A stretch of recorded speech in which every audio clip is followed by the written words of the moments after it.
ikindi gihe ukavuga ngo urakora ikize ariko noneho usibye wowe ubikora bikica abantu iki gihugu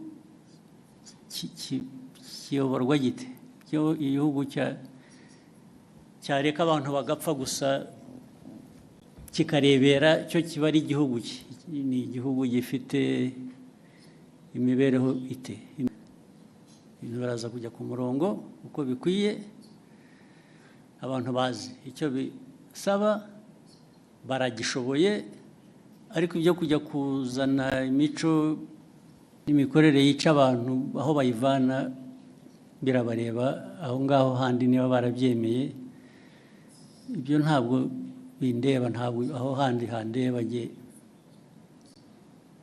n'umuyobozi w'iki gihugu ndareba iby'iki gihugu n'abanyarwanda no gukorana nabo kugira ngo bashobore kumenya ibibafitiye inyungu n'ibitabafitiye inyungu ushaka rero kurenga amategeko cyangwa gukora we kubera ko agomba gukora uko yifuza ibyo ari byo byose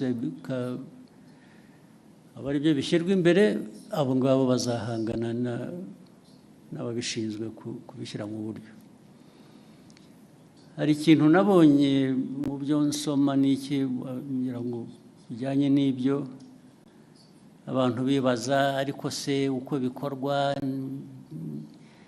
kunenga uko bikorwa uko bishyirwa ndavuga uko bikurikiranwa uko abantu bafatwa uko bagira bate uko bagenzwa bishobora kuba birimo ikibazo uko abantu bavuga ibyo mbona ibyo niba ari ikibazo ni ikibazo gitoya ugereranije n'ikibazo kiriho gishaka gukemurwa ariko nacyo ni ikibazo gishobora gukemuka inzego zibishinzwe baba bakora ibintu bitari byo bakwiye kubihindura ariko ntabwo byavana abantu ku ntego yo guhangana n'icyo kibi abantu bagomba guhangana nacyo ibyo kujya abifuza ko abantu babirwanya ariko babivuga neza bogeza babirimo icyo ni ikindi kibazo cyoroshye gukemura. Thank you, sir. We'll take the next question from Kenzie. Okay.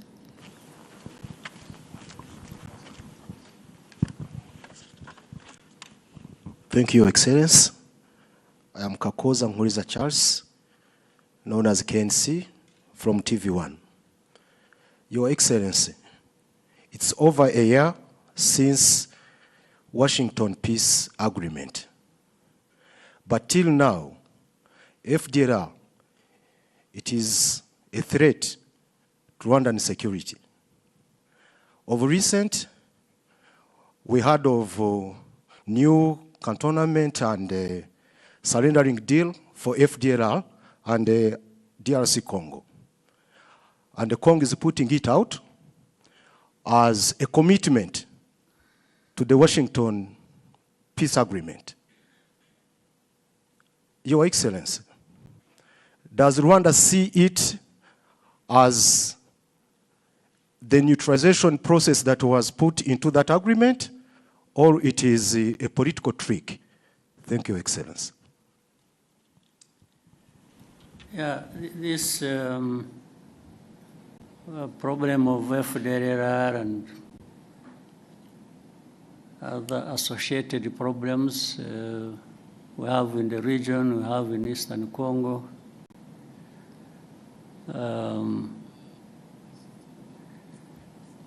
First of all,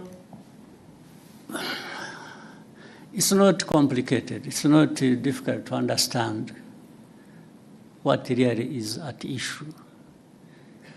And this is a problem that has been there for 3 decades now.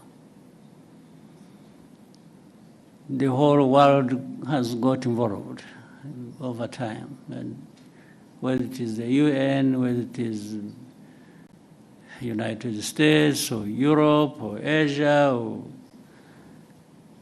name it. Africa, of course, where it is happening. For those who follow and want to really understand, minus the usual biases or complications people create for no good reason. The facts are there, they are clear. The origin of the problem is known.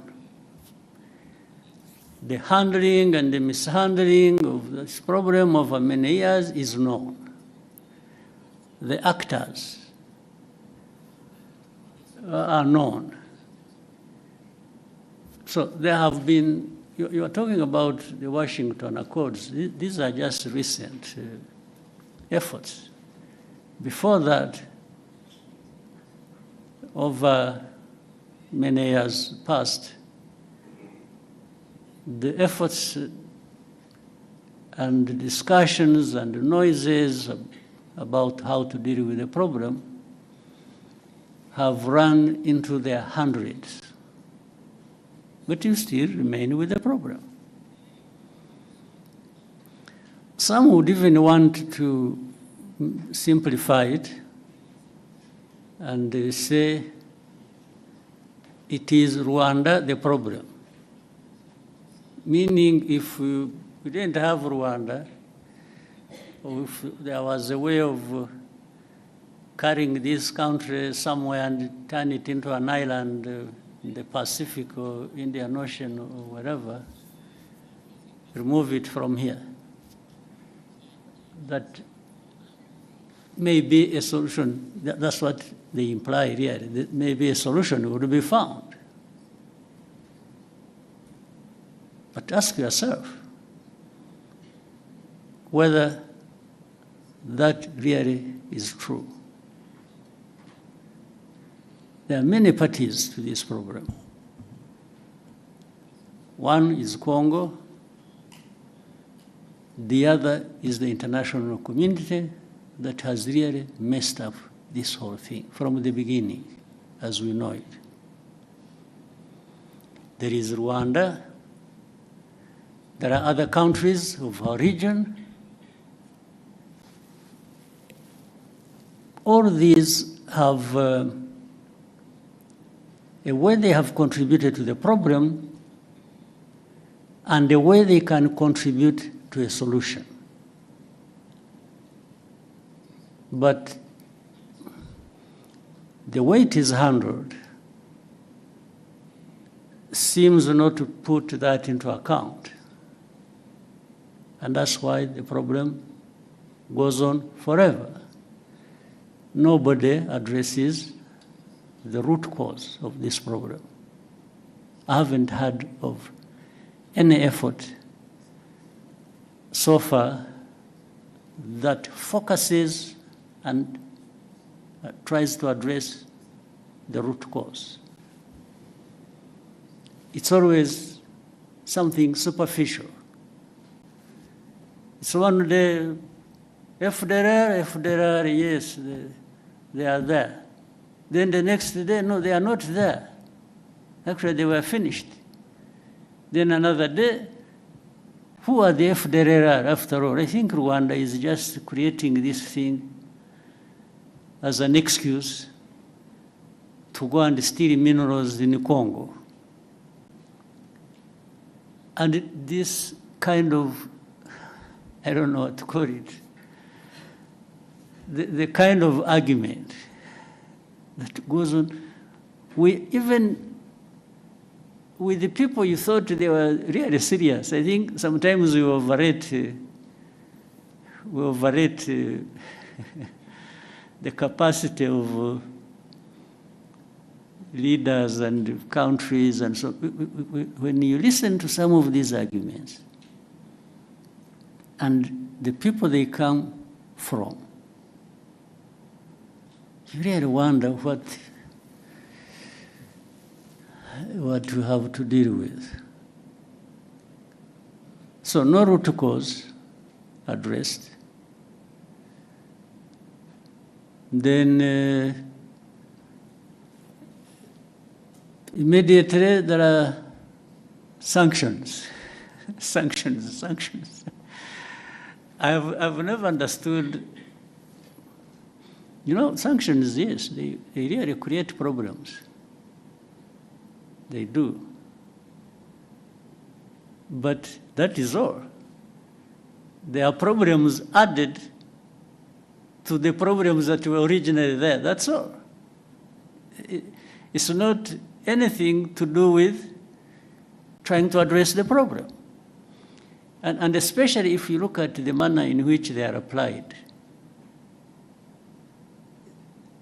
You instead of sanctioning FDLR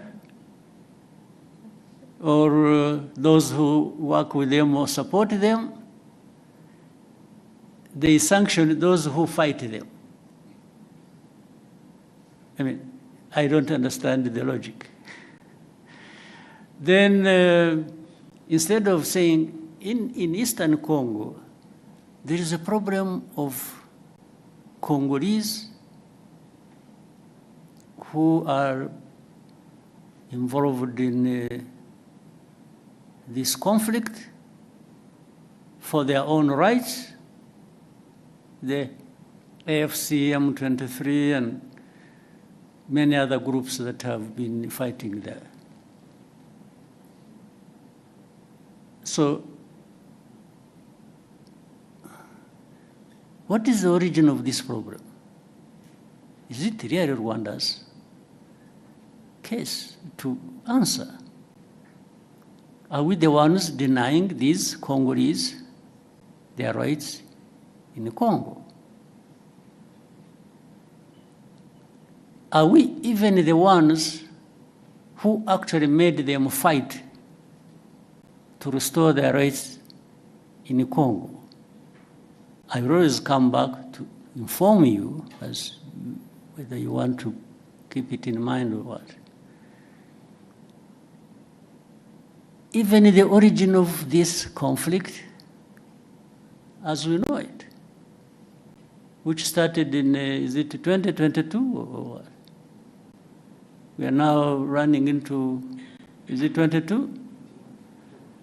October 21, running into 22.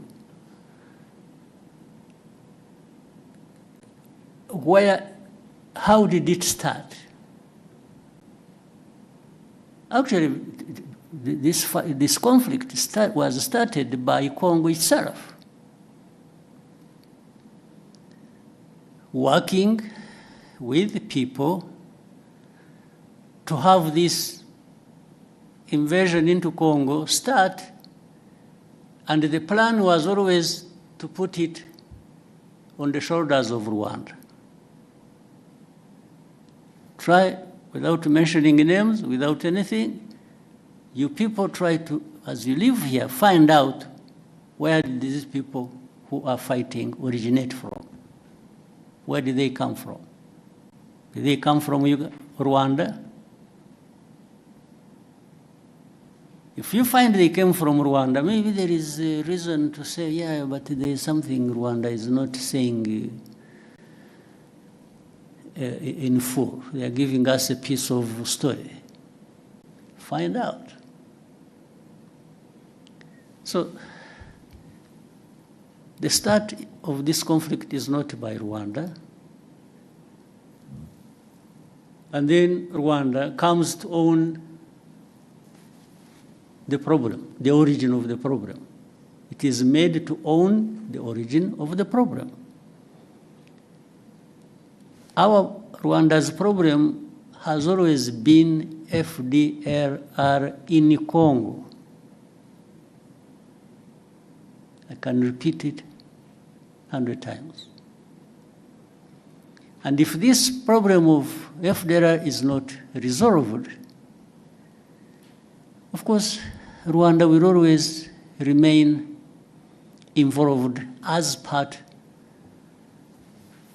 of this problem. I mean, there are no two ways about it. And this is something we have said for the last 30 years. So if you don't want Rwanda, if anybody keeps saying Rwanda, Rwanda, Rwanda, and doesn't want Rwanda to have anything to say in this, why don't you remove this problem and see whether Rwanda was using it as an excuse? But there is even open information. By the way, people in Kinshasa, the government and officials, they say it publicly, openly. They've said it many times over a long time. They tell you, yeah, they want to bring change in Rwanda. The people that are saying this, FDLR, yeah, we see, okay, we are going to deal with them. We are going, like you said, they are the ones saying it. They are saying they have done something about FDLR. It is because they are there. If they were not there, they wouldn't be doing anything with or against FDLR.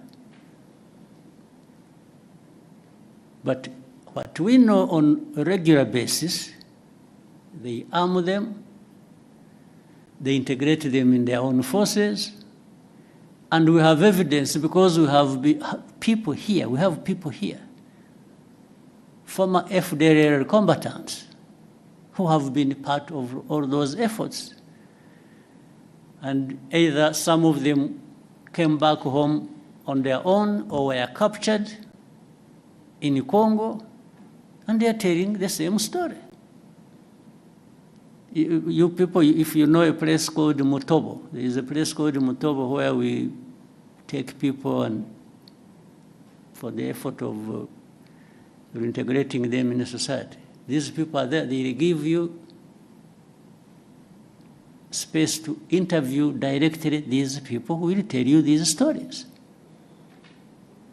The same people of the UN, the same people in the US, the same people in Europe, the same people who keep asking questions, some of them representing their own governments, have actually been there and they have been told these things, and the very people involved have given them anything and everything they wanted to know about FDLR and how it is well embedded and supported by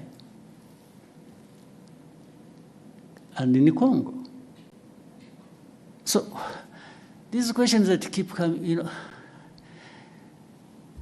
I mean, we live in a world that is like this. We have to deal with it the way it is.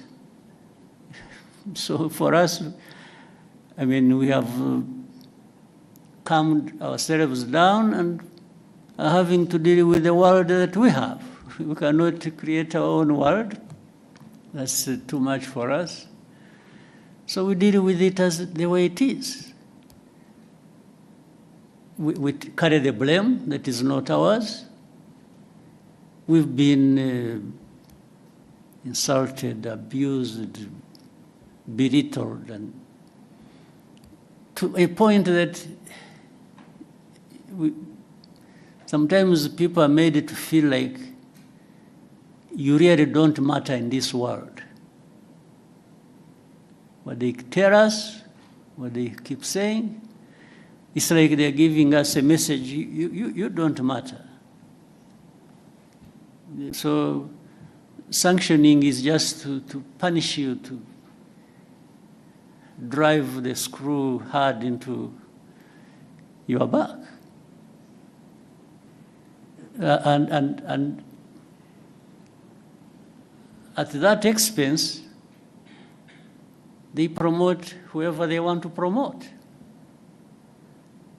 for whatever reasons that are not my business. But the question remains, how do we behave ourselves. One, we behave in a manner that protects us at any cost. We will do anything that contributes to that protection, day or night. There are no two ways about it. That one we will, no question. We will also try to do what is right. If we, we are a country that can't afford to mess up. If you give the so many enemies we have an excuse, a chance to bring it to us, I think it will be largely our mistake. So we try to avoid that. We do what is right to protect ourselves, and we will do it without fear or favor, day or night, anytime. We are happy to do that. Actually, it's a pleasure to do the hardest task to protect ourselves. That's what it is.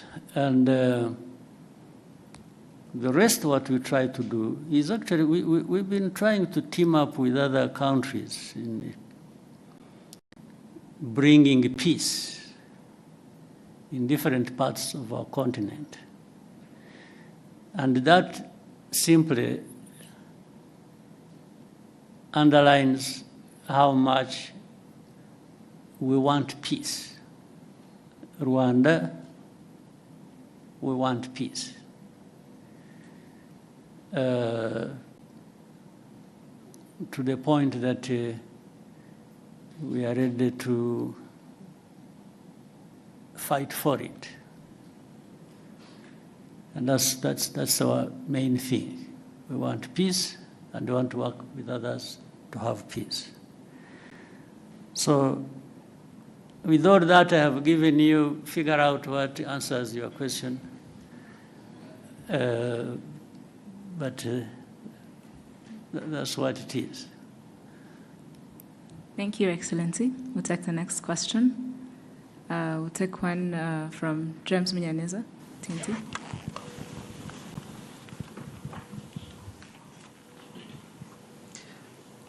Thank you, Mr. President. My name is James Munyaneza. I'm from the New Times.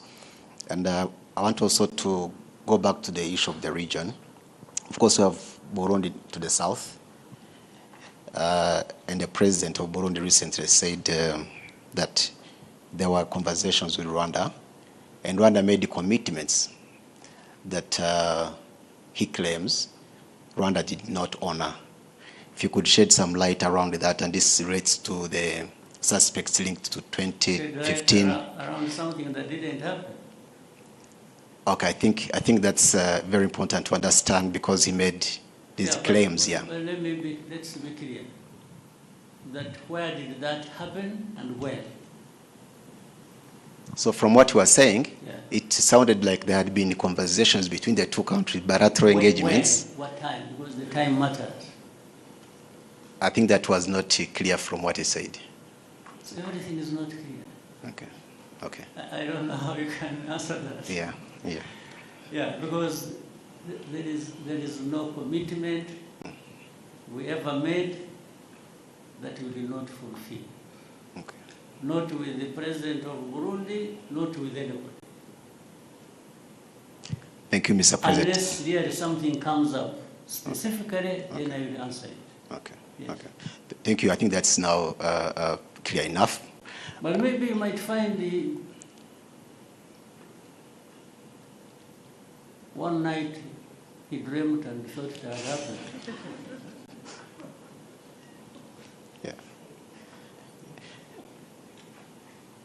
Yeah. The only thing I remember when I talked, and actually is the one who did not do what he, and I think I have ever said this.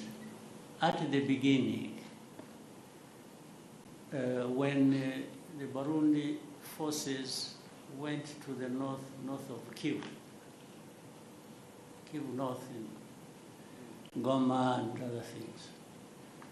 When we learned it, we learned about it through intelligence. I called